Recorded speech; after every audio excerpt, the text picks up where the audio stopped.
Okay, so this episode is all about an incredibly touchy subject: vaccinations and the children's schedule. This is just an incredibly raw and open conversation about our journey and why we decided to decline the schedule. This is not medical advice. This is not a time to convince you to steer away from them. This is just our story. It is a very big part of our lives, and the division of families who have different perspectives about this topic breaks my heart. The fact that this topic is so controversial and something most people are afraid of talking about is why I'm steering towards it. But again, I'm here to put it all on the table for those who wish to be understood and for those to understand why families choose to decline. Again, this is not medical advice, and I hold utmost respect for every parent doing what's best for their child. I'm all about listening to your intuition, and we are all different, so it doesn't make sense for all of us to do the same thing. I love and respect everyone's choice to look after their kids, whatever that means to you. Joining me on this episode is my dear friend Courtney Spiteri. She's a recently proclaimed Sunshine Coast mama to two beautiful Earth boys who has traded the busy city life for country peace. She has a background in health sciences, including behavioral neuroscience and psychology, and has been using her research skills to explore the new world of motherhood in order to give her children the healthiest, grounded, and most natural start to life. Courtney believes that motherhood is a sacred rite of passage and an ever-evolving journey. So let's jump straight in, guys. I'll see you at the end of the episode.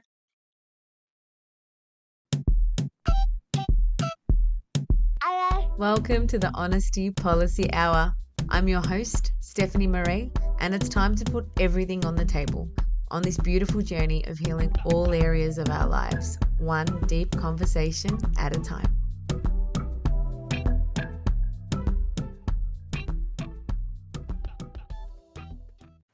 Thanks for having me. Thank you for coming. This is very... I'm actually really nervous about this conversation, but I'm very, very excited because it's a big part of who we both are. Yeah. Do you agree? Yeah. 100%. I feel like it's a bigger part than what most people that know me know, which I think makes it such a vulnerable topic. Yeah. It is, and this is why this platform is incredibly important for me, because being vulnerable and open, this is what it's all about. Yeah. And having a platform where we can speak our truth without judgment. Well, there will be judgment, but it's a safe place where hopefully people will come from a place of listening. Now, at the same time, I'm not judging anybody for doing anything different either. This is just our stories. Our stories. And a big part of our story is how we met. Yes. Let's go back to Our Lady of Zion, circa 2000. I know, what was it? The year was 2000. Where butterfly clips and Backstreet Boys were the rage. Oh my gosh, I love it so much. Pink. I loved pink. The pink outfit, the pink dress with the red jumper, and... What was our nickname back then? Red Rags, wasn't it? Yeah. Walking tampons. Yeah. All of it. Look, I must admit, I was probably one of the earlier ones in our year level to get the new school uniform. Oh, the black. Yeah, you're the traitor. Black. I loved the black. It did. I never got the black. Really? No, I was red all the way. Hey, that's commitment. All the way to the end. I think I had the black for like 2 years. You did. Wow. I know, but it was... Oh, Scion. Oh my God, all the memories. So yeah, we met in high school. And then I think we stayed in contact until probably in 20s. Yeah, into our 20s. Yeah, the 21st parties were around. Yeah. Lot of dress up. Heaps. Barbie. Jungle.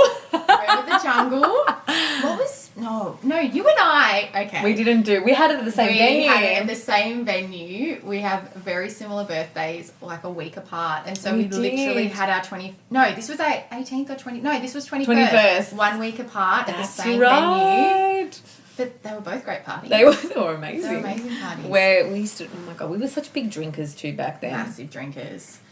Oh gosh, I look back at my past self and sometimes I just want to give her a cuddle and I just know. be like, you'll be alright. You'll be fine. I know. Oh. It's okay. We were just such lost little girls, Yeah. weren't we? Just trying to like rid of painful memories. Oh, 100%. Oh my 100%. goodness. Yeah. So, well, then what? I'm just trying to think. We lost contact after in our like mid-20s or early 20s. How do we reconnect? What was it? Because I can't remember. I feel like this is when social media was kind of evolving. So I feel like we were Facebook friends, but Instagram wasn't really in yet. And then Instagram kind of came in, and then That's right. we started getting, I don't know, but it was back on Instagram. I Well, remember. I think it's like because I started my new page. That's right. Yeah, I started doing the health coaching. That's right. And then, yeah, I feel that, COVID happened. I felt pregnant. Yeah. I was talking about my home birth journey. That's right. Yeah, so I feel that when I was really vocal of who I really wanted to be and my authentic self, that's when I found new people actually came into my life, and I think you were one of them. Yeah, definitely. I think I remember that. It was around the COVID time, and you were pregnant with Atlas, and I was pregnant with my second Arlo, and we were planning for a home birth, and who was born first? Atlas, and then Arlo, yeah. And so you were on that journey, and then we were starting that journey of planning our home birth, so I think that was like a big point of connection. Yeah. That's right. Which yeah. was nice. That It was good to have that support. It Yeah. was. I remember when we were... we were renovating our driveway. And you lived so close to us. Sorry. I know, we were so close. We were. You were like, I took like 5 minutes to get here. Literally, yeah. And then you moved. I know, I'm sorry. Not sorry. Oh my God, it's completely fine. But I'm so happy you're here. Yeah. It feels like no so time has gone though. No time at all. Yeah, it's so nice. But yeah, then you were renovating, and then you had Atlas, and the rest is history, I think. I know. Yeah. But the big sticking point for our friendship, or the reconnection of our friendship, was our way of life. Yeah. The way we just chose to decide to how we raise, I can't even talk now, how we decided to raise our children. Yeah. Do you agree? Yes, 100%. I think it kind of launched off from COVID. And yeah, a lot of what you were doing resonated with what I was going to do, and it's so hard, I think, as a mum anyway, and second time round it got a little bit easier, but not really, because I feel like I'm not the same person I was first time round at all. I can imagine. Yeah, so it was nice to, when you find those people that are on the same page as you, absolutely. It makes your journey so much easier. You don't feel alone. You don't feel you're doing something wrong. Yeah. You don't feel just alienated. I think that's a big one. Yeah. And the more you kind of speak about it and the more vulnerable you become about it, that's kind of where I found my power. Yeah. Because I didn't care I did, but I didn't at the same time. Yeah. But we're just very vague. There's no specifics. There's no specifics. I think COVID is a big point of contention with it. And I think COVID was where a lot of people that were like you and I, and probably a little more in the dark with our beliefs and things like that, had just had to exercise our muscle. Like, it became so blatantly obvious if you didn't comply with, the COVID regulations and the suggestions and the mandates and everything like that, that you stuck out like a sore thumb. Like, no one could deny. No. And everyone knew everyone's medical status during that time, and probably still now. I think about it now, it's like we had a fucking curfew, babe. Oh. We had a curfew. We weren't allowed to leave the house. Was it 8 o'clock or 9 o'clock? What was it? I think it was 8. 8?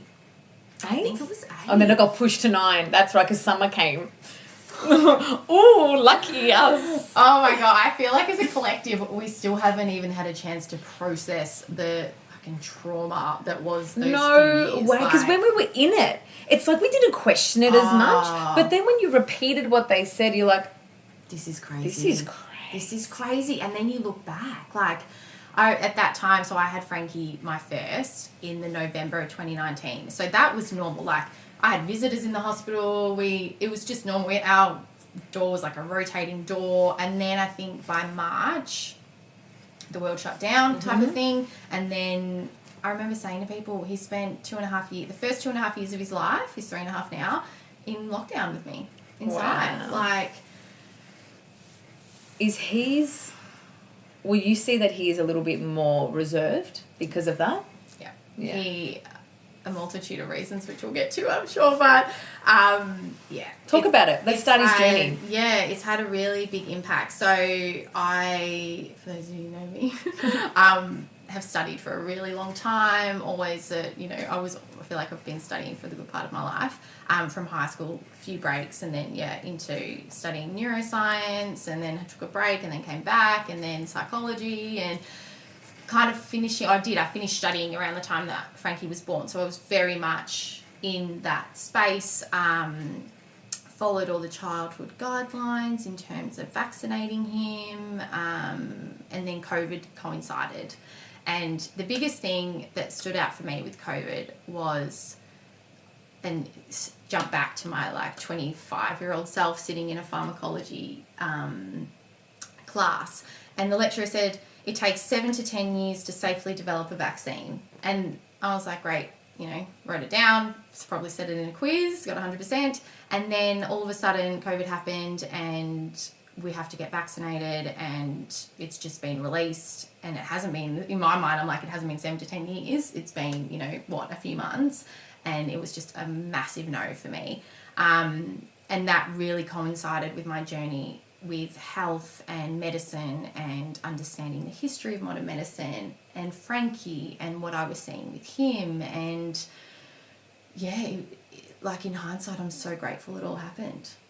Yes, we were locked in a room, locked in a house for 2 years. Some people apartments, which were a room. Seriously, that were a room. But locked up for 2 years. But it's the best 2 years in hindsight that I got to rediscover how I wanted to live my life and raise my children. And it gave us new glasses while we were locked in. Isn't that crazy? Oh my gosh. Because the more you enclose someone and the more you put someone in a still space, the more their brain starts to move to a point where we start asking ourselves questions and then being brave enough to repeat it to somebody else. And then how that person receives it really is what happens after that. Because if they receive it in a negative light, then you're like, oh, shut up.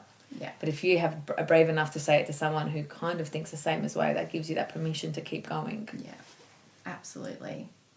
Oh, wow, what a freaking time, hey? Yeah, and I think that was something maybe that the government or whoever didn't count on, that people would actually go, wait a minute, this isn't right, or this doesn't make sense, or I'm going to think about this more, and then I'm going to think about this and this and this. And of course, it's just snowballs. It snowballs. But I'm so happy COVID happened at the same time where I started looking at atlases, the schedule of what hospitals were pushing on everybody. And the fact that they happened so closely. I already had made my decision before COVID, but that COVID gave me the tick of approval, you've done the right thing, because of the way it made me feel and the way it was pushed. Yeah, I completely agree. So you followed the incomplete schedule with Frankie? Yeah. So, for context, as I said, my husband has always been, I'm going to say against vaccines. Or, probably broadly speaking against vaccines. But he just knew that it was something odd about it. And Matt is he's such an earth child. He's just deeply connected to he just has that real intuition and knowing. But at the same time, he was like, you're the one in the medical field, babe. I'm going to follow your lead on this. I haven't done much research, and I know I haven't, so you do you. And if I look back then and he'd come to me and said, we're not vaccinating Frankie, I'd probably rip his head off and take the child and gone and done it anyway. Without even knowing anything. But I was like, no, of course you vaccinate, and of course you do that, and it's doctors and this and that. And I was just so blindsided. But as I have been reflecting a lot with having Arlo and the mum that I was then, I was the mum of that system where you do what you do. You do what you're told. That's probably a good way to say it. Formula is good for babies. So I kind of started giving him formula when my milk supply was really good, just so I could kind of tick that box that he'd had a bottle and some formula. It was just very, in my mind now, very backwards and very much about doing the right thing based on what some guy or woman has written in a book, not me sitting with my baby in my house knowing them best. So yeah, to answer your question, yes, we started vaccinating him. Sorry. The hardest part about it was he's very highly sensitive child, a very highly sensitive soul, and he started to regress. But being, again, that mum that I was, intuitively I knew it didn't sit right. Like, in the hospital, I actually went in and I had no idea about vitamin K, about Hep B, about any of it initially. And so the doctors came to me, and being the mum I was back then, it was very much like, yes, of course. Whatever you think my child needs, give it to them. And then, you know, he started to develop and he couldn't really move like other kids. Like, he had no upper body strength. Was this from which ones is he in particular? This one was from the 3 months. Okay. So we kind of got on schedule, of course, going to the day we'd go and get them. So, and I guess with what I know about development and things like that, you don't really see too much in those first, you know, they're not making those leaps and bounds as they do. Like, it gets quicker and quicker as the brain develops and things like that. So I remember the 3 months because he was starting to, you know, do tummy time and things like that. And then we went and got the 3 month shot. And then I remember lying in bed with him and he was kind of like in this like haze. And I remember at the time I was like, this is so beautiful, like my little baby, and I'm cuddling him. And I look back now and I think, what the fuck was going on in his tiny little body? And then he just wasn't developing. He just, his comprehension was there, his speech was there, but he couldn't move. His motor coordination regressed. At the time, didn't think anything of it. And my dad actually picked up on the fact that he couldn't really crawl and things like that. He wasn't thriving. And Dad's like, let's go see a pediatrician, a pediatric chiropractor who's phenomenal. So we took her and she gave him a few adjustments and exercises and he kind of got better. And then the 6 months rolled around, did him again, same thing again, where it would just be this lag, like we'd take this step back. Sorry, I feel like I'm talking a lot. No. Keep going. Keep going. This is very important. So he took the step back, and then what was happening with this is his skin was breaking out. And these are things that are like normal, like after which one's is the skin? Straight away. Which one? The 6 month one? No. He had bad. So I'm jumping back and forth, but he had the worst baby acne from the moment he was born. Like it was, and I know it is, you know, it does happen, but his skin was just so bad. Darling. It was so bad, and then it kind of cleared up, and then again, hindsight's a beautiful thing. We'd get these shots, baby acne would flare, and his motor skills wouldn't happen. So he never actually crawled until he was definitely over 1. He would like kind of drag his body, and he would do these commando crawls, and he couldn't really pull himself up, and always really, really unsteady, and low postural tone. And you can feel him in him now when you pick him up. He's kind of like floppy.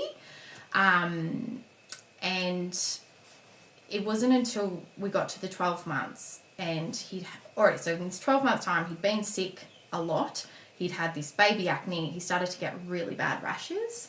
Not as bad as I did get, but they were like, his skin just wasn't right. And he still wasn't walking. I don't think he was even pulling himself up at 12 months, or maybe just, but assisted. So he had to hold on to something. He couldn't let go. And you know how babies kind of like have that balance, and you know, he couldn't do that. Buddy. Yeah. And then we moved house and I took him to another doctor. And it was just, and I think because my internal alarm bells were going off at this point, and I was like, but the battle in my brain was, no, you do the right thing, you vaccinate your child. So you had an inkling that it could have been the vaccines? At this stage, because it was just too like, like what's happening here? It was too much of a coincidence. Yeah, it was too much of a coincidence. Yeah. Absolutely. The timing and things like that. And then we took him for the 12 months. And in the other clinic in our old house, there was a nurse and a doctor, and they gave them all the shots at once, and it was kind of over. Like, if they needed multiple shots, like, 3 or 4 they get, there was literally 2 technicians. I know. 2 technicians, and they give him all the shots, and it was done. Put him on the boob or whatever, the bottle, and it's all good. This was one nurse, and I made an appointment, but she was like, you don't have an appointment, so it was like rushed in between appointments and stuff, and he was unsettled, and she had to give him one after the other. And I'm so grateful that she had to do that, like, in hindsight, because it was horrific. It was just horrific. The whole, like, obviously you're injecting a child, of course they're going to get upset. It's a painful experience, but it was slow, it was uncomfortable, he was screaming, and I walked out of there and I was just he was probably traumatized, but I was like, what are we doing? What is happening? Was this 6 months or 12 months? 12. So we got to 12. Yeah. Again, everything regressed, so he wasn't walking. He kind of... Was he walking at that? He wasn't, no. Okay. It was pretty bad at this stage. We were still doing regular chiro and things like that, and I hadn't really looked into anything. And what happened, so then we had the 12-month shot, and his skin was fucked. Like, his body, he wasn't able to eat egg. So he would have scrambled eggs in the morning and things. He couldn't eat egg anymore. He couldn't have dairy. He couldn't have gluten. And I know their body's quite limited in food and things like that at that stage. So we were doing a lot of veggies, but things like that, like egg, all of a sudden it would just flare up. And he was fine beforehand. So he could eat these things, and then he just couldn't, because I was trying to work out what was flaring it. And I had to eliminate the diet, and then I'm like, okay, I'll give him the bit of egg again, because there's like the common ones that you kind of allergens, yeah. And so they'll give him a bit of egg again. He just couldn't have egg. He would just break out in full hives. And this was around the 12-month mark, or just after when it got really bad. And so me being me, didn't go down any other route, but I'm going to see the top pediatrician that specialises in skin rashes and all this stuff. Waited, I think 2 months to see her, paid $600 for like a 20-minute session with her. Wow. And it was the worst consult I've ever had, because I sat there and I was like, I had to cut out this, this, and this, and this, because he keeps flaring. And she looked at me like I had 2 heads. And she's like, oh gosh, we've got to get some food back into this kid. And I was like, no, but he keeps having these to the point where I've got photos on my phone, like he's covered from head to toe. We're in these... Like instantly? But it would never resolve. So once that 12 mark vax happened, it never resolved. It's resolved now after different types of healings and stuff and what I've learned, but it didn't resolve. And he had this massive scab on his shoulder that was like almost the point of origin that it would spread from, and it just wouldn't resolve. And anyway, so I had this session with her, and she was just discounting everything I was saying, and she didn't know that I'd studied, like, not that I'm an expert, but that I knew about an immune response. And so she's drawing these cells and an immune response to me. And I was like, I know what a fucking immune response is. I know he's having an immune response. What is he having it to, and why is he having it all of a sudden? And she was like, so some kids just get rashes. Like, but why? Oh, I get angry when I hear this stuff. Yeah. And she's like, what I want you to do, what are you giving him at the moment? Again, still very much giving him Panadol and Nurofen and, things like that to manage it, which is another problem. But she said, I want you to go home, and and this is her words because I remember them clear as day, I want you to pick your favourite antihistamine, and when it flares, I want you to give him a dose. And if it gets a bit worse, increase the dose. Don't worry about the guidelines, just increase the dose a bit. And that was, for me, it was like, okay. And I walked out of there with him thinking, this is a waste of money and time. But anyway, but again, very grateful, because I was like, this is all you can offer me. You don't know.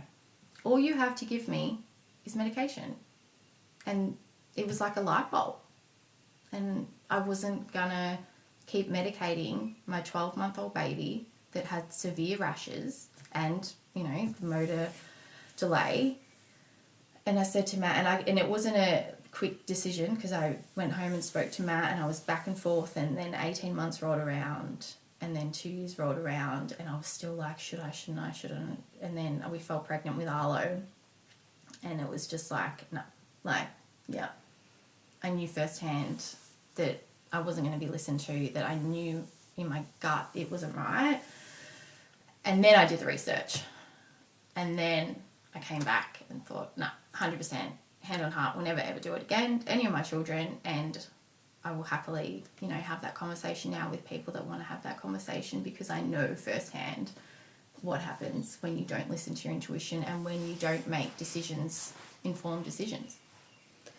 So what was the first, like, where did you start looking with research? Was it Google? Was it friends? Was it just Matt? Just what was it? Friends.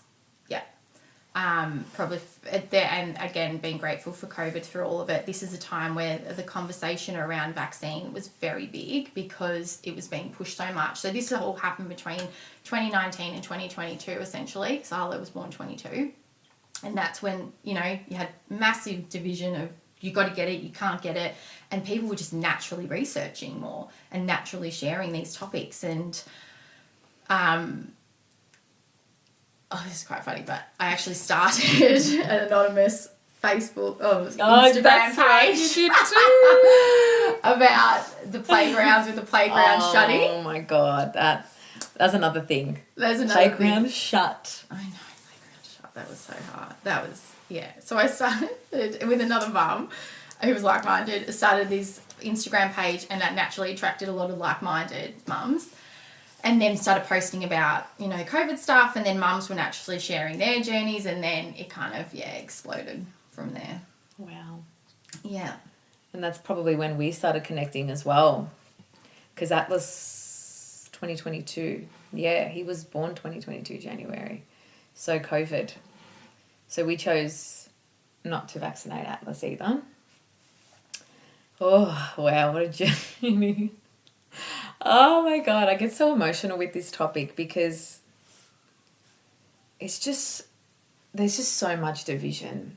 And like, I don't, you know, this episode is not to push people to not to do it. And to more so with when mums decide not to, they're coming from a place of intense research, intense deep self-evaluating, intense conversation. This is not just an overnight decision. No. This is years and years and years of contemplating and just understanding and researching, and there's just so much. My journey started 6 years before I had Atlas. Wow. 6 years where someone came up to me and asked, I was working at the gym. The first gym I started working at, and I had this guy, and I think he had a kid who was autistic or something like that. And he said to me, because I had heard conversation about it, how people were linking it, the mRNA vaccine, to autism. And I had heard that but I never really thought much because I wasn't really involved in it. I didn't have a kid. I think out of mind, out of sight sort of thing. Absolutely. You don't really research until you're in that situation. Absolutely. But he said to me, he's just like, the conversation around it, you know, but the anti-vax just say it's because of that. I'm like, but why do they say that then? Like, I was coming from a place of complete curiosity. And the fact that I actually asked that question, he got really angry at me. And I'm like, I don't have kids and I don't know what I agree with, but I'm just asking why.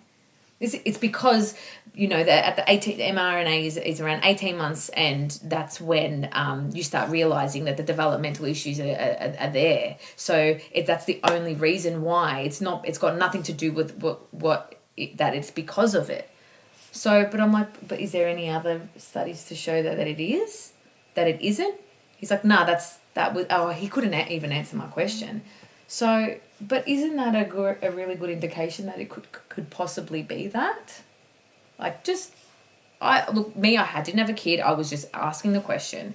And then that moment there, I think about that a lot because it was, I don't know, it was just a monumental time that I just can't get out of my head. And then fast forward a few years, my cousin had a little girl with his partner, and we went to go visit her. And She was talking about not leaving the house for the first 40 days just because for the baby just to, create space and her immunity and build her immunity, and the baby's immunity is the mum's immunity for the first 40 days. And she was talking about all this stuff, and I'm just like, huh? What do you mean about that? I had no fucking idea. And she's like, yeah, because we chose not to vaccinate our girl. And I'm like, okay, like, no judgment. I was just like, okay. I go, can I please ask why? Like, no one seems to really give me a freaking answer. Like, everyone the people that do get angry at you, and the people that don't, I had really not. Very secretive as well. Yeah, or I hadn't really had a relationship to ask enough. Yeah. But she was such an open book, and I'm so grateful for you, Ags, if you're listening. She said to me, Steph, when you're ready to have your child, come speak to me. That is all she said to me. That's it. And fast forward 4 years, I think our kids are 4 years apart, I just found out I was pregnant with Atlas. I think I was like 2 weeks pregnant. And that was my intuition. I knew that the day I was pregnant, I felt it in my core. I felt it. And I was like, I did a couple of tests that were negative. I'm like, okay. And then I waited a week, and then I'm like, nah, I did it. And I'm like, I am. And then there was just so much excitement. And then the next day, so mind you, Ags and my cousin weren't together anymore. And I think, so I didn't really see her since probably that day. Wow. But her voice popped into my head immediately. So I did a bit of a Facebook stalk, and I was just like, where is she? And I found her, and I'm just like, hey, Ags, this is so freaking random, but what you said to me 4 years ago has not left my mind. And she replied with just a whole list of information for me to really do my own research. This is why she did. And so she was actually, her mum actually didn't even vaccinate her. Wow. So her daughter's second gen not vaccinated. So, and coming from a lens of being completely holistic, avoiding paracetamol, avoiding just main medicine, and using it for what it's for. Worst case scenario. Emergency. Not as emergency, not as a preventative, not as a quick fix, as I have tried all avenues. Now let's try Western medicine. So she gave me a video to watch. It's called Vaccines Revealed. Yeah. And it had like 15 different episodes. And these were all doctors that were banned, doctors that were stripped of their license, medical license. And they were doing these interviews in huts and places where they weren't talking about where they were. Wow. They were like completely fearful of their lives. Yeah. Because they started talking about the link of autism and the MMR vaccine. And I'm like, what? And this is where I was like, I started looking at this and all these information. And then I did my own information. It was like, when did autism happen? And it was like, I think it was 89, where it was 1 in 100,000? 1 in 10,000 or something ridiculous. And then in 1989, when the schedule was released and what's it called? There was so many more shots that you had to receive, or doses. Doses, yeah. Where autism was 1 in 100. So from 1 in 100,000 to 1 in 100, like that's a huge number. Yeah. So I was like, okay, has to be a link, and something that has to be understood, that's the science. When people say trust the science, that's the science. Mm-hmm. So why aren't people listening? Mm-hmm. So I kept watching these, and I watched all of them. I had pretty bad pregnancy insomnia most of my pregnancy, so I smashed them really quickly. Nice silver lining. Big time. Next. I know, it's like, But they were really intense to watch. My pregnancy brain was all over the shop as well, so it was a lot of information, so you couldn't watch too much too soon. Yeah. So watched all that. What else? I'm just trying to think what happened after that. We decided to home birth Atlas, so that created more of a community for me to understand that people that were doing that as well thought very much the same. Yeah. So the home birth community don't want to be in hospitals. They're nervous of having a traumatized birth, all that sort of stuff, which is, not everybody. Some of my girlfriends have had really beautiful hospital births, but a lot of them have had really traumatic experiences. Yeah. And I just didn't want that to happen to me or to my baby.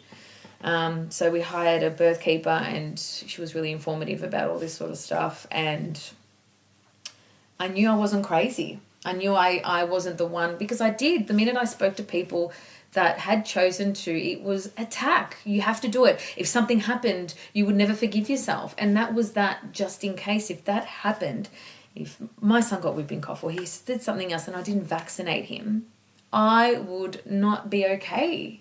Because I was like, it was just something that I was really nervous about. But when I started looking at the inserts, that was the next step. That's right. I started downloading all the inserts, which is the information that comes with the vaccine. It's like looking at the back of a box when you buy something, the ingredient list. Yeah. And the potential side effects.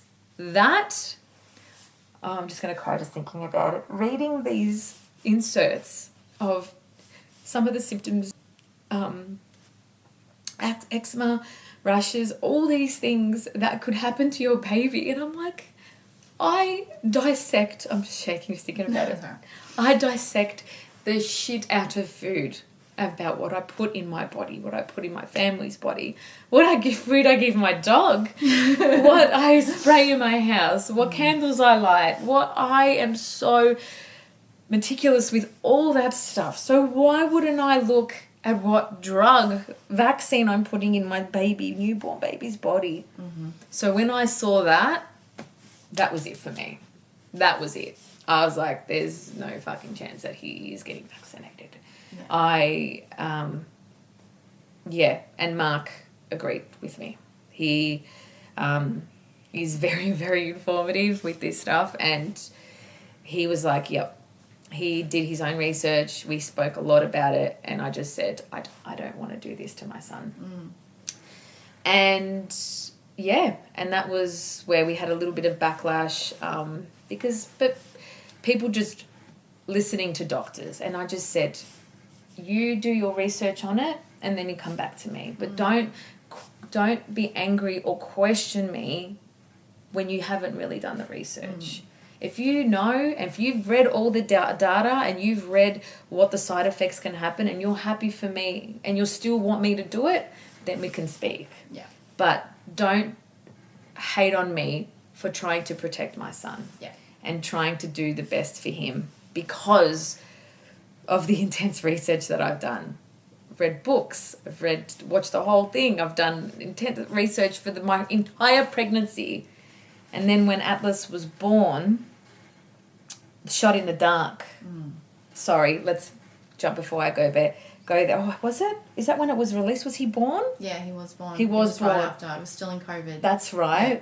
No, it wasn't then, sorry. So because we transferred to the hospital, we were supposed to have a home birth, which the risk of him being vaccinated was 0. So being in a hospital where I was drugged up because I had a C-section, I just said that was the first thing to say to Mark. You make sure he's not getting vitamin K and he's not getting Hep B. And I was really angry because of all the things, the fact that I was in an ambulance. There was so much going on for me, but I was just like, okay, because I've heard of stories people being completely pressured, and I'm just like, we have to stick staunch on this. And that's where I did get a little bit angry, and I was like, I don't want to be angry. I just want to be in a neutral position and just say no. That's it. And Mark was like, he was my voice of reason. He's like, don't worry, babe, it's all good. I will be your voice. And then he was. And then Shot in the Dark came out, and I was like, beautiful, because it was like, because a lot of these books and videos and stuff were just, they're really intense to read. Yes. There's lots of information, and if you're, like, I didn't come a place from where you did with lots of study. I didn't spend my whole 20s studying. So being in that frame and just pregnant and being home for 2 years and being away from knowledge and not researching, I was just home a lot. So my research brain wasn't there as much. So that information was really hard, where Candace Owens' Shot in the Dark nailed it. Nailed it. Nailed it. Easy. Simple. And I, like, just on that, so Candace on A Shot in the Dark is a podcast series. She has filmed as well, so you can watch her. It's on Parler and it's free. She said it will always be free. She does not say once in the entire thing, do not vaccinate your child. She does not. She says in a very easily digestible way all the information that's available to anyone, doctors, workers, mums, dads, kids, whatever. This is what's out there.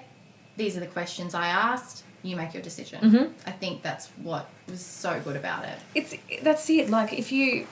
Like, even when I was speaking to some of the people, like, we went to the first one of the pediatrics. The maternal health nurse. Yeah, the first one.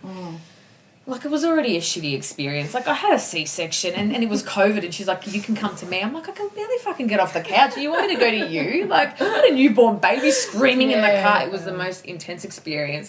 And I got there, and then she asked me the question, and I just said, I'm not sure yet. And I just because I couldn't be fucked. Yeah. Because I knew the pressure, and I hear it a lot when people that decide not to, they go to the maternal health nurse and they get bombarded. And I just said, I haven't made the decision yet. And Can I just say, sorry, I don't mean to interrupt No, you. go. One thing, when you say bombarded, what you are told is you will kill your baby. That's the bombarded. Like, I just wanted to pause on that. It's not, and again, going back to people that make the decision not to, is not made lightly, because you are up against so much, I don't know what the right word is, lashback, that if you do not do this, your child will die. For any mother.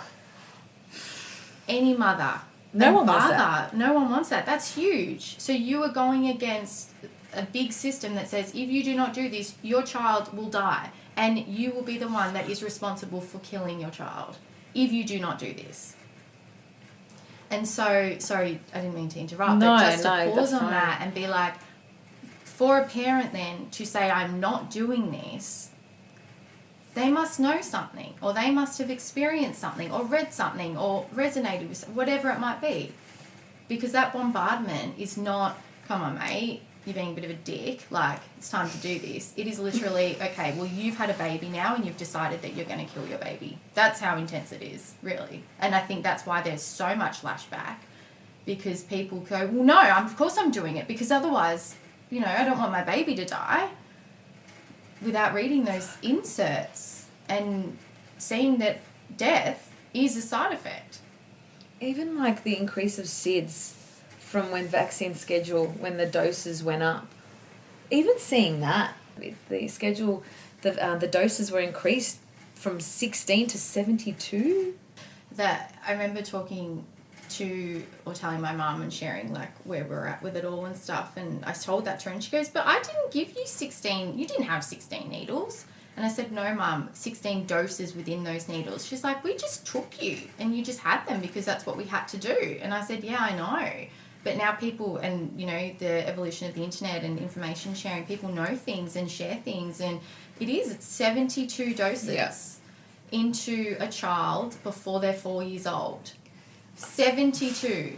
And it's another one that really made me realise is that when we give them allergens, we have to give them 3 days apart. We're not allowed to give them to them all at once. So you've got to try it three times before you rule out that it's an actual allergen in their body. And then you've got to do them like weeks apart, so you can't do eggs and fish together. But you can give them 4 or 5 different vaccines in one go. So, and regardless of the weight of the baby, the size of the baby, who the baby is, like, you know, some of the medications that we give people, it's based on their weight. But it's all a blanket rule for everybody. And that was another thing that made my red flags flash. Wow. This is really intense. I know. It's a lot of information. It's a lot of information. I think on that, and I think this is where the division needs, and I think this is general. I think we all experienced, no one got away from COVID scot-free. Everyone saw how quickly the division started. Everyone experienced, or not everyone, if you were in the camp where you weren't getting vaccinated, you felt that isolation, that judgment, things like that. I think what needs to happen here with this conversation particularly is there needs, and I think with parenting generally and how we raise our children generally, it has to fit for your family. And if you don't, you don't, and there's reasons for it. And if you do, you do. Like, I don't look at a mum and be like, I can't believe you do that.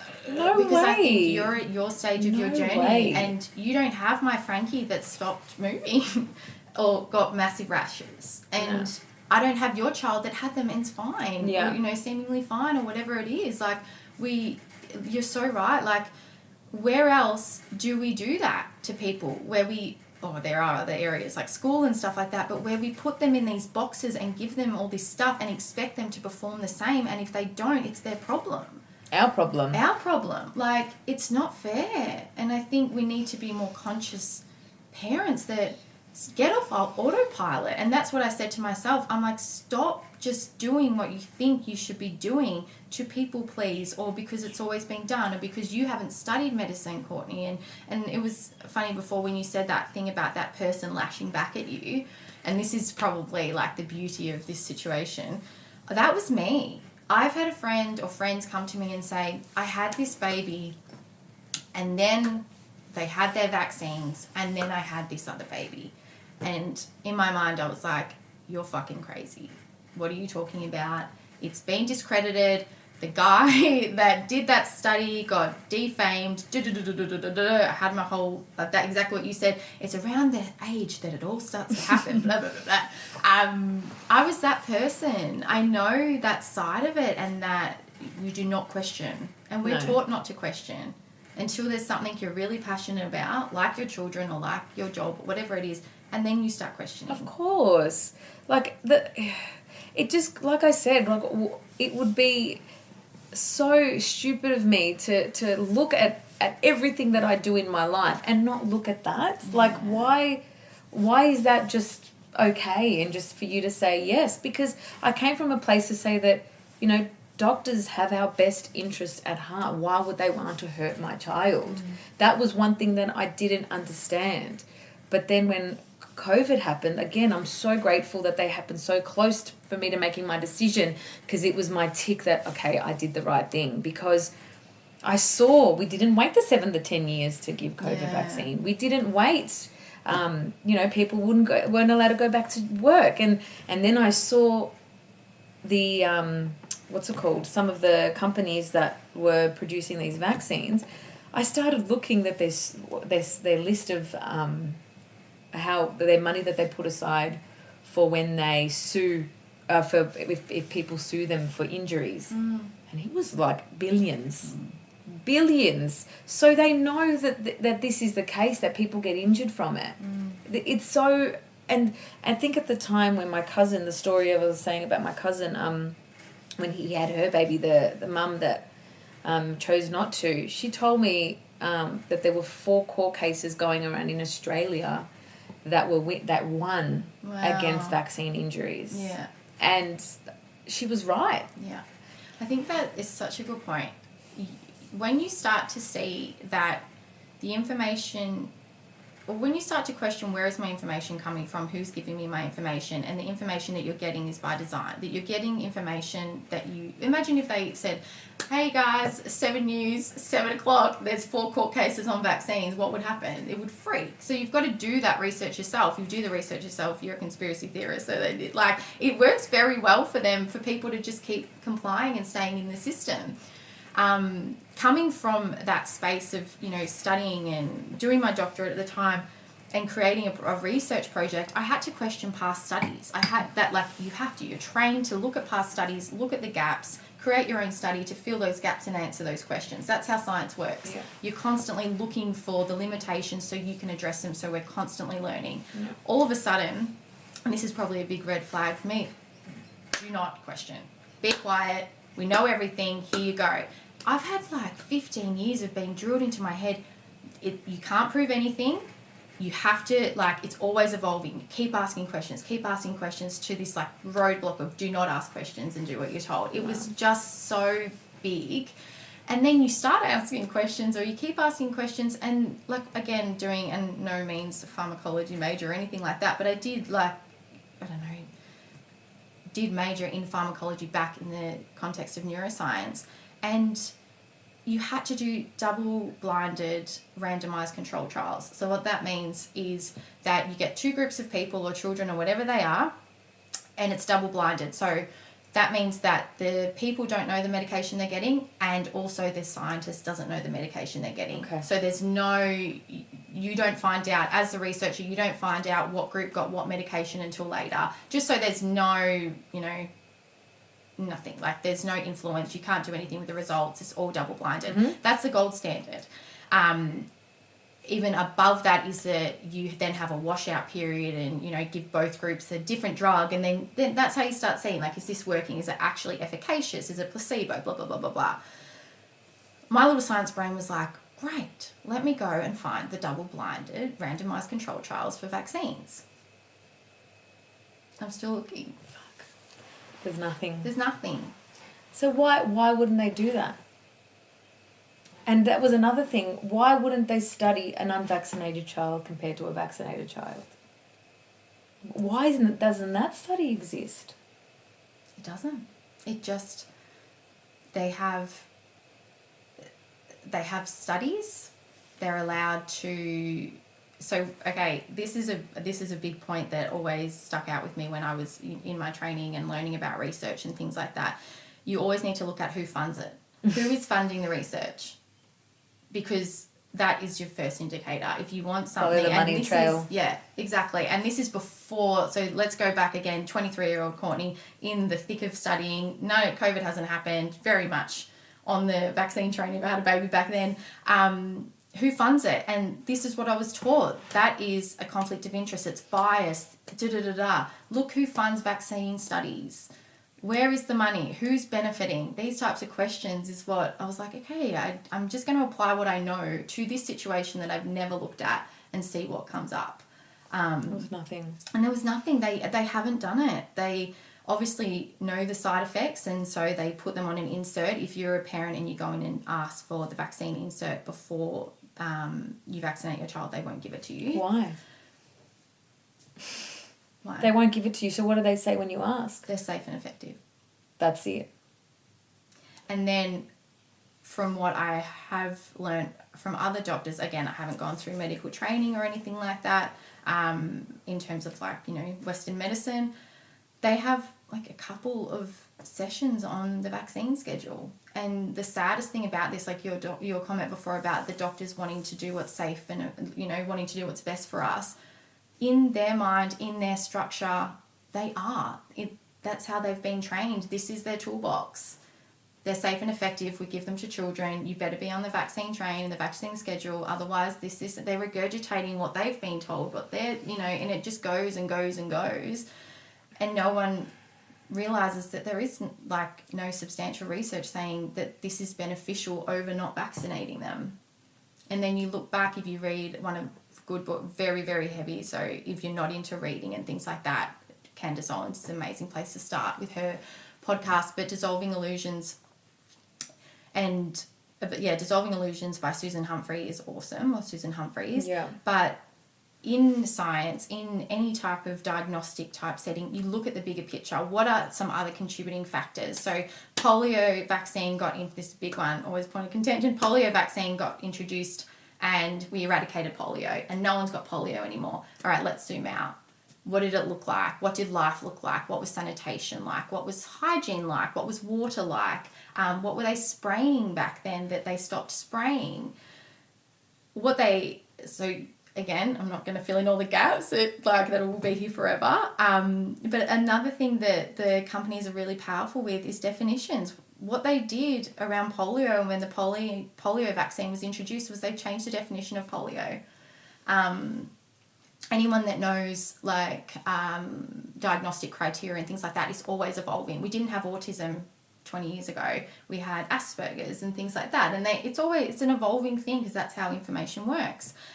They changed the criteria of what polio was. And so you had to have these symptoms of polio for longer in order to meet the criteria of being someone with polio. So you shorten that criteria, you make that criteria more stringent. Naturally, what's going to happen is less people are going to be getting polio.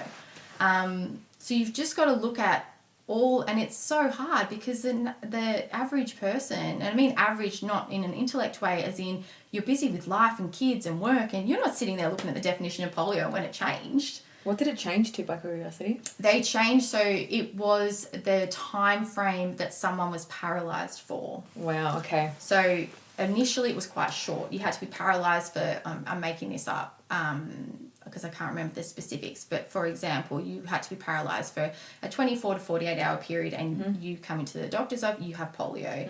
Then the vaccine got introduced and you had to be paralysed for, say, 4 days, 5 days, 6 days, whatever. It was actually quite, I can't remember the jump, but it was quite substantial. So these people that were being paralysed for other reasons all of a sudden didn't meet the criteria, weren't diagnosed as polio, and the polio dropped down. Again, that wasn't the only picture, that was part of the picture. Water increase, like water sanitation increase, sanitation overall, hygiene increase, living standards increase all around this time. So they pretty much just changed everything to make out that the polio vaccine worked. Wowza.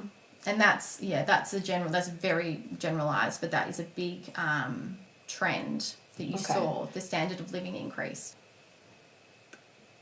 I started believing that there is no such thing as coincidences. I say that a lot now, and coincidence is always a red flag for me, because the minute I say coincidence, and then I look into it, and it's not a coincidence. It's a direct correlation. The word is right, not coincident. Yeah. So it just makes so much sense, and it's just scary, because you don't want to think that anyone is trying to hurt us, but it's not about hurting or surviving. It's about money. It's about money. I have thought this, and Matt and my husband has had so many conversations like, why, babe? Why would you do this? Money. Who profited in COVID? Really? The rich got richer. So much richer. And again, not discounting that people didn't get COVID.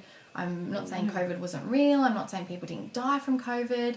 But what did they do? What's coming out now? What did they do with the numbers? Like, anyone that tested dead or alive as having COVID died from COVID, got counted as COVID. And then if they died in a car accident and had COVID, they got counted as a COVID death. That's so strange. That was so strange when I heard that. That's nuts. And we get taught in science ethical standards. It's drilled into you. There is so much science being produced. They cannot create a body that regulates it. So you get taught the ethics, and your supervisor, is taught the ethics and it flows down like that. But no one checks the numbers. No one, I've been there. I've typed in those numbers, made typos, had to come back and correct them. You want to give and have your research be the top of the top. No one checks those numbers. And then you write up your research. And I'm not saying by any means that all research is fudged, nothing like that. But there is no external, independent, governing body that looks at numbers, that looks at what's being produced. It's just taken as gospel and moved on with the life. Yeah. So if you wanted to fake something, you could. The numbers, the peer review, it goes through a peer review process and things like that, where you get feedback and, different peers and experts in the field have to decide, yes, we're going to, publish this and da-da-da-da. But that raw bit, and we saw that, I think everyone saw that in COVID. All of a sudden, the numbers were up and then they were down, and then, no, we're counting this, now we're not counting that. And they're just changing the definition. And then how much did the evolving... Sorry, now I'm just on a bit of a rant. The evolving thing of COVID, get vaccinated, you won't get COVID. And then everyone got COVID. Get vaccinated, it won't be as bad. But I have these side effects now. Be quiet. Get another one so you don't get COVID and kill grandma again. I just get so much sadness from it. It was just such a shitty situation. We even see people now, friends of ours, that have heart issues, myocarditis, pericarditis. We were told it was safe and effective, and it's not safe and effective. No. It's not. All these sports people that were just passing out on soccer pitches and basketball pitches, people that had died, these people that were fit as an ox, and and dropped dead from heart issues. And these were pro athletes. What? How is that not a red flag? And these people that just were forced, you don't get vaccinated, you can't feed your family. Yeah. How the fuck do you make that decision? Yeah. And the ones that did whatever they could not to do it, hat goes off to you, because that is not an easy task to do. No way. Not an easy task. It's just heartbreaking, absolutely heartbreaking. Yeah. But you've got such a great lens to look at this too, because obviously you chose not to vaccinate Arlo. So what was your second son? Yeah. So, and this is real. So I love it. Like, I feel like we're yin and yang a bit. You were already looking at labels, already looking into things, and then naturally the progression was the vaccine. So this whole vaccine conversation around Matt and I was already happening while we were trying to get pregnant with Arlo. During Frankie and Arlo, I had a miscarriage. So it was very early, but it just rocked me. Like, I was so pregnant. I was so pregnant, and I mean that it was only early, it was 6 weeks, but the symptoms in my body, which may have been like a signal, obviously, that something was wrong, such heavy morning sickness. Like, my body was full pregnant. Like, I just felt it so much. And then it went away one day, and I knew I was miscarrying, and it was so hard. It was just so hard. And again, very grateful for that experience, because I just deep dove, because I internalized it a lot. Like, something's wrong and I've miscarried, which is, I guess, had, a good and a bad thing. I had to do a lot of healing work around it. But I looked at everything. All of a sudden, poor Matt, he came home, all the deodorant's gone.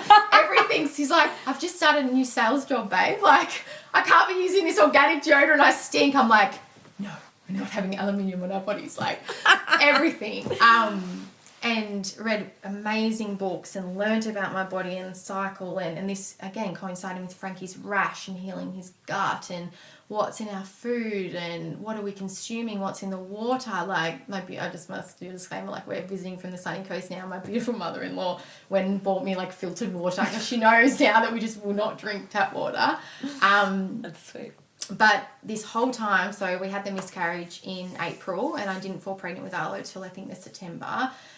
So every month was so painful. But in my mind, I hadn't vaccinated Frankie anymore, but in my mind, I hadn't fully made the decision that I would not vaccinate Arlo. And again, coincidences, I don't know.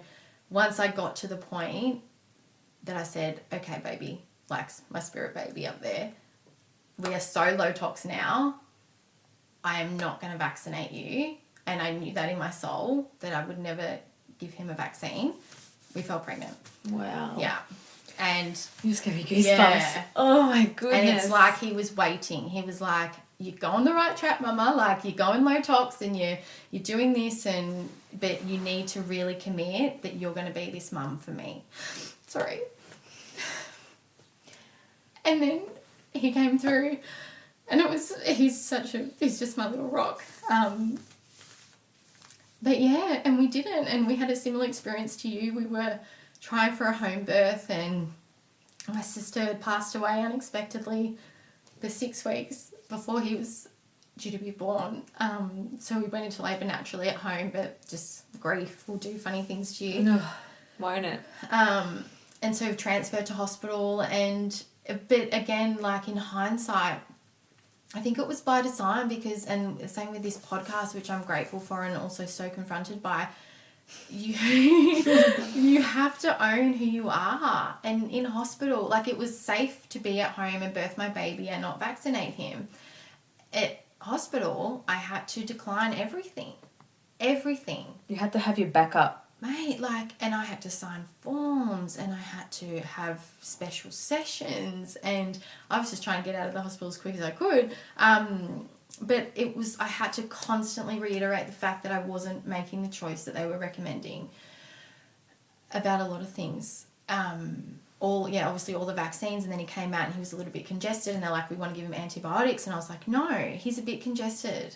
He's okay. He's not, my baby is not broken. Leave him alone.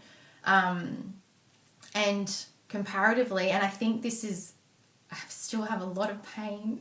And like other mums say to me, you know better, you do better. And you do. And I say that to mums now, you know better, you do better. But Arlo's like, and again, there's genetics and there's different lifestyles and all that. But Arlo is thriving. He's always thrived. He's had 2 colds in his life. He gets over them by himself.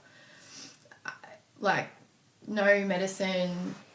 He's strong as an ox. He's literally trying to, like, climb over baby gates unassisted at, 8 months old.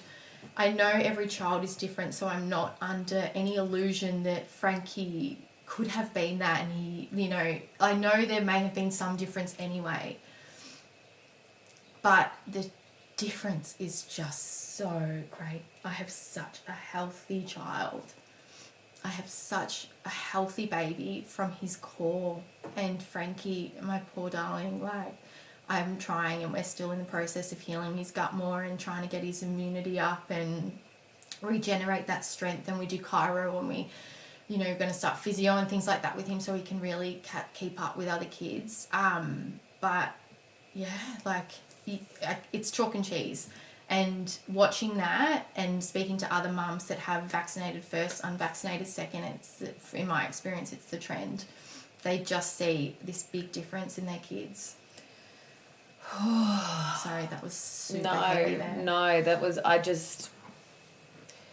when you have that mindset of in your gut that it's not the right thing to do for you, and like, you hear the story of mums in the hospitals crying with their babies because they're fighting against their intuitive gut of this is not right, but they're doing it because someone told them that it's safe and effective and it's the thing to do. Like, that's your sign. Yeah. You need to, like I said back when I knew the day I was pregnant, I could feel it in my bones, and I knew I was, and that was Atlas speaking to me. That was my intuition. That it was crystal clear, because that voice becomes so loud.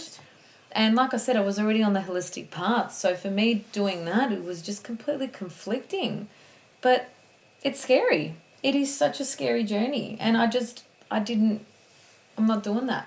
Yeah. And now, at the start I was really nervous, and, I still wasn't in my power. But the more I spoke about it, the more I connected with people that agreed with me, aligned with my decisions, our family's decisions, and you start feeling like you're not crazy because you're not the only one going through it, because you do. I felt so like I was crazy. People like, as if you're questioning it. Oh, as if I'm not. Yeah. And, like, we all do what we think is best for our child. And I did what was best for mine. Yeah. Just same like you did what was best for Arlo. 100%. And I think that's the thing with this conversation in particular, but any decisions around children or being a parent or even your own life, it has to fit for you. Of course. But, and I say but strongly, I guess, you have to get off autopilot. You have to stop thinking that the information that's been given to you is all that's available. And this goes with everything, like food, water, sunlight. And again, there's so much information out there. There is so much that can be conflicting, like get in the sun, get out of the sun, do this, and it can be opposite extremes and things like that. But find it all, sit with it, and do what's right for you. The saddest thing that I see now is parents at the mercy of a system that they've been born into, never really having made their own decision. Yeah. Never. Being, I wouldn't say it's guided because it's not guided, being forced because of the system they've been born into, that they just have to do it. And the saddest thing is on the other side of that and I'm one of the lucky ones, and I said this to Matt when we stopped vaccinating Frankie at 12 months. I said, babe, I'm going to lose him if I vaccine him again. I know I am, because he's too sensitive. He's doesn't have that, and like Arlo's got that resilience. Frankie's a different, he's a highly sensitive child. He's a different earth baby. I'll lose him, and I can't do that to him. But I'm so lucky that I got that answer before I lost him fully, Some parents don't. Some parents wake up and their babies have died, and they don't know until after. Some people don't even. They don't even. I was watching, there's Vaxxed and the documentary in Vaxxed 2, and I think it's in Vaxxed 2, this mum put it all together years later. She looked and she's like, but wait, he just had this, and then he died, and I thought it was me. I thought the blanket, I thought this, fuck. And, and it's just like, far out, these poor parents, again, because they've been told what they have to do, as opposed to looking at it. And if you go down this path and you read it all and you see it and it's still right for your family, that's your journey. That's right for your family. And that's fine. That's fine. But just look into it. Question your own judgment. Who's making this decision? What part of me is making this decision? What do I really know about this decision that I'm making? Vaccines, medication, food, whatever it is, like you can apply that to any area. Everything. That feeling where, you know, you get the hairs at the back of your neck when you hear something, it's just like, that's that voice that's speaking to you. Yeah. Listen to it. Yeah. Don't go against, like I spoke about this in one of my episodes, that vibration is so powerful, and when you don't listen to it, it leads you in a direction where you shouldn't really be in. You need to follow that. What feels good. Desire is your compass. If it doesn't feel right, do not follow it. 100%. And it's really interesting on that, the amount of parents and friends and things like that vaccinate. And I think it's an unconscious conversation. And this is when we were still vaccinating Frankie. There's always a fear around it. It's not really spoken. It's not, it's this, I don't know, I can't explain it, this unease. Because I think intuitively as parents, we're going against, there's some part of us, and I'm generalizing here, just my experience, that, I vaccinated them, I hope they don't have autism. Like it's this, not that being insensitive and laughing, but it's like there's a knowing almost that isn't being tapped into, that people are like, this isn't right, or this isn't intuitive, or, you know, I don't know. It's just an unease. That's probably the right word. Is that what you experienced? Yeah, what I've experienced. And it's said like in a jovial, you know, way and things like that. But yeah, it's just, and I'm not with everyone. Some are like, this is what we're doing and this is the schedule and we're sticking to the schedule. Yeah. But with some, there's like this, or I'm doing it because I have to go to childcare, or I'm doing it because I have to, which again is another, you know, unfortunate design of the system that we're in. But I guess for people that are maybe on the fence or exploring it, there is another way, and you find your tribe. Most definitely. When you're in your power of your authenticity, people come up out of the woodworks, just like what you did with each other. Yeah. It really does. You just have to be you. And I know it's scary to be you, regardless of the decision you're making. But once you take that leap of faith, there's always people waiting for you. You just have to be loud and proud. Yeah. And whatever that means to you, there's always people there. How do you feel in your decision? 1,000%. Yeah. I would make it again 1,000 times. Yeah. 1,000 times. I see it in, like, Atlas's, he had eczema at the start, but that was through, I know it was environmental. It was either just detergent that we were using, even though I changed like 4 times, but it was, once I changed again, it was gone. So it was definitely environmental, another toxin. But he's had a fever once, which was associated with one of his teeth cutting through. And that was it. Yeah. That was it. He's never really been sick, but again, he hasn't really gone to childcare or anything like that, which I know is a massive reason why kids get so sick. But yeah, he's had a couple of colds that he's gotten over again by himself, but he's very, very healthy. Yeah. He eats everything. He doesn't have any allergens. I'm very blessed that I was able to make the decision and have people around me that supported me. Yeah, I think that's a huge one. And, you know, it's not about agreeing. You don't have to agree to support, you know. 100%. That's a big thing. No one has to agree with everybody. You don't, this conversation might not be aligned with you at all, and that is completely okay. But for the ones that do, you do have a tribe out there. If it doesn't feel good for you, there is always options. The mother's voice when it comes to the child is the most... It's the loudest and it's the truest. No doctor knows your baby's body better than you do. Yeah. It's, you know your body better than anybody else, and your baby is a part of you. It has been a part of you, and it is until it's first year of life. So it's, why wouldn't you trust the mother when you are so connected? Yeah, 100%. And that's the thing, these poor mothers, and the Vax documentary keeps coming to my mind, but they were just going to doctors saying something's happened and kept getting discredited. And you know your baby, you know the cries, you know if they're hungry, if you know them on such a cellular level that you would know if something changed. Of course you do. Why don't we listen to the mums? The mum's voice. I just, I chose not to because I didn't want that. I didn't want to not vax him because I was scared of him getting something that the vax covers. But then, one other thing that popped up was chicken pox. Since when have we been vaccinating against chicken pox? We used to be, our families used to, every time someone would have had chicken pox, we'd go to their house and we'd get it. I know. And now we're now we're vaccinating against it. It's when did that happen? Yeah. I don't, like all these things that I was like, oh, okay. I agree. I feel like, and that's a big question. When did we decide collectively or whatever, or when were we told that we're broken, that our systems don't know what to do? Yeah. Because there became a point where we were like, okay, a baby is born and there's something wrong with the baby the instant that they're born and it needs intervention. They're instant. Vitamin K. Vitamin K comes. So we're discounting nature, we're discounting evolution, we're discounting, we've been here for however hundreds of thousands of years.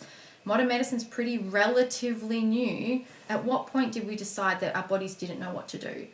And again, don't get me wrong, Western medicine has made marvelous advances, and if you're in a car accident or you're bleeding internally, they can absolutely, they're where you go. 100%. But when did our idea of health get so skewed? When did it become so acceptable that children are sick? Children, little babies born into this world, will be sick from the moment they are born. And I say sick as in the eczmas, the constant colds, the this, the that. The ear infections. The ear infections, the tonsillitis, when did that become normal? I don't know. It's just another question. And it's something we're exploring now. What is health? What's going to actually support our health? The hardest thing being on this journey is, and it is a big thing for people. It's expensive to buy organic, to have a water filter, to do all that. But then what's the alternative? Live however you want and then pay thousands and thousands of dollars in... You got to know your why. Yeah, you have to know your why. Yeah. If your why is to have a beautiful, healthy, happy life with your family and your babies, you will do what it takes and whatever that means to you. Yeah. Everyone's definition is completely different. You know, that's all it is. Most people are happy to do that. And again, that is fine.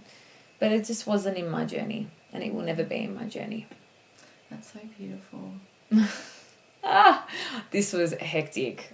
And I was really nervous to say all this stuff. But it's out there now. And I'm really... I'm nervous to hear what the feedback is. But, if we are in our power and... This is an honesty podcast. It's a time to be vulnerable and to be completely raw, which we have been. Completely. And, I think I just want to say thank you so much for inviting me on having this conversation. It's I'm probably sure it has come across, but I've definitely lived within two worlds to the extreme point, and now I'm still trying to find my balance and who I am. Not who I am, but... be open with this is who I am now. Where I fit. Yeah, and this was such a nice honesty, vulnerability platform to be able to say, this is it for me. And I love you, whoever you are, and I accept your choices, and I hope you can still hold that space for me and my family and our choices, and that the two can coexist. Of course they can. Like I said before, respect doesn't have to be... that you agree with everything that I do, and that's fine. I respect every single one of my friends and family that have chose to raise their child differently to what I have, and I expect the same in return if the friendship and the relationship is pure and honest. We are all allowed to have a difference in an opinion, and this is just ours. Yeah, exactly. I'm so grateful for you, babe. Me too. Thank you for making me feel sane. You're not alone. Let's wrap it up. Yeah. So, what's your journey like in the sunny coast?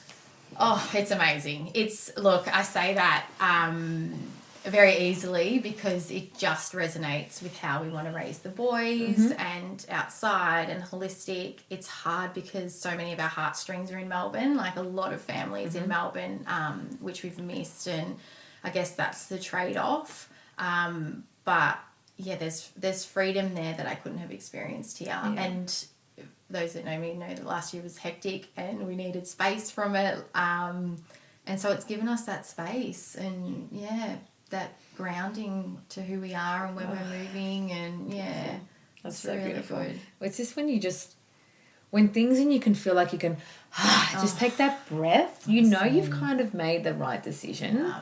And, I guess smiles and happiness and seeing your boys run on the beach and just be themselves, and that's goals. Exactly. 100% goals. Yeah. I'm so proud of you for everything you've done. And you too. Thank you for creating this. Thank you so much. Well, thank you so much for listening, and we'll see you on the next episode. Peace.